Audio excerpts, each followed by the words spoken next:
আসসালামু আলাইকুম, hello viewers, কেমন আছেন সবাই?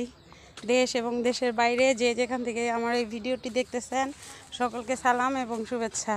তো আজকে আমি কিছু ফলের গাছ রোপণ করব, সেজন্য এই যে জমি প্রস্তুত করেছি সকাল থেকে।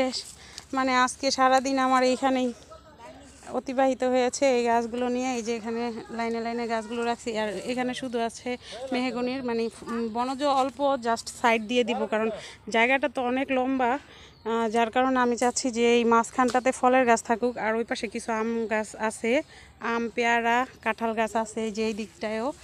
হ্যাঁ, কাঁঠাল গাছ আম গাছ এগুলো আমার নিজের হাতে বোনাই, যে এটা পেয়ারা গাছ, ওই যে ওখানে আম গাছ। তো সব কিছু মিলে এখন এই মাঝখানে কিছু ভালো ফলের গাছ রোপণ করব। আর আমার অনেক পছন্দের নারকেল গাছ বোনা, কারণ এই গাছে ডাব পাওয়া যায়, আর ডাব অনেক উপকারী। বর্তমানে ডেঙ্গু জ্বরের জন্য ডাব যেই দামে বিক্রি হচ্ছে, আসলে আমি চাই যে একটা বুনার পরে যদি আমি সফল হই তাহলে অনেক ডাব গাছ বুনবো, যাতে মানুষ অল্প টাকায় ডাব খেতে পারে। তারপরে এখানে এটা কদবেল গাছ, তারপরে এই যে লেবু গাছ, পেয়ারা গাছ, লাল পেয়ারা, এটা লেবু গাছ, এটা আমড়া গাছ, এখানে 3টা আছে। আর এগুলা আমের চারা, বিভিন্ন জাতের আম, বড় বা ছোট হবে। আর এটা এটা কি গাছ? এটা জাম্বুরা গাছ, কাটা কাটা।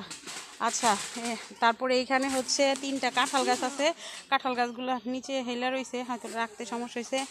এটা চালতা গাছ, এটা চালতা গাছ। আর এই যে সবচেয়ে পছন্দের এই যে মালতা গাছ, মালতা সহ কিনছি, কিন্তু রাস্তায় আস্তে আস্তে আমার ছেলে অলরেডি 3টা ছিঁড়ে ফেলছে। এই যে যাক, তারপরে সমস্যা নাই।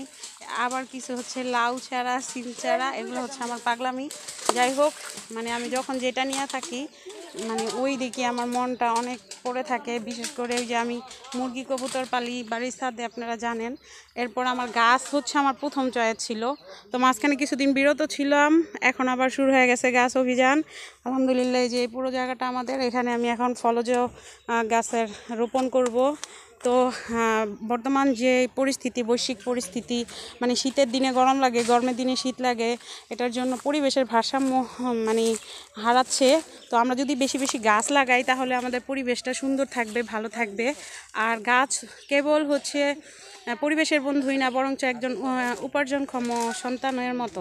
কারণ এক শীত গাছ এখান থেকে আমি বিক্রি করেছি, যেগুলো আমার নিজেরই রোপণকৃত এবং মানে যত্ন করে আমি এগুলো বড় করেছিলাম। সেই গাছ বিক্রির অনেক মাশাআল্লাহ ভালো একটা অ্যামাউন্ট পেয়েছি, যেটা আমি আমার হাজব্যান্ডকে তুলে দিচ্ছি। তারপর আমার বাচ্চাদের জন্য আমি ইউজ করতে পারছি। আবার নতুন করে গাছ কিনলাম, আর এখানে আমার কিছু গাছ গিফটেড আছে। তো যাই হোক, কিছু গাছ আমি ক্রয় করেছি, আর কিছু গাছ আমি একটা ভালো প্রতিষ্ঠান থেকে আমি গিফট পেয়েছি।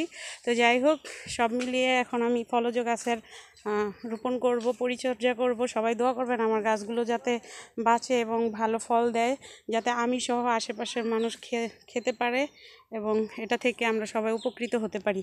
ধন্যবাদ সবাইকে। এই যে আমি গর্ত করেছি, মানে এটার জন্য একজন লোক নিয়েছিলাম, তার সাথে সারাদিনই এখানে থাকতে হয়েছে, পরিশ্রম করতে হয়েছে। তো সবাই ভালো থাকবেন, আমার জন্য দোয়া করবেন, আর বেশি বেশি করে গাছ লাগাবেন। পরিবেশ বাঁচান, গাছ লাগান। আল্লাহ হাফেজ।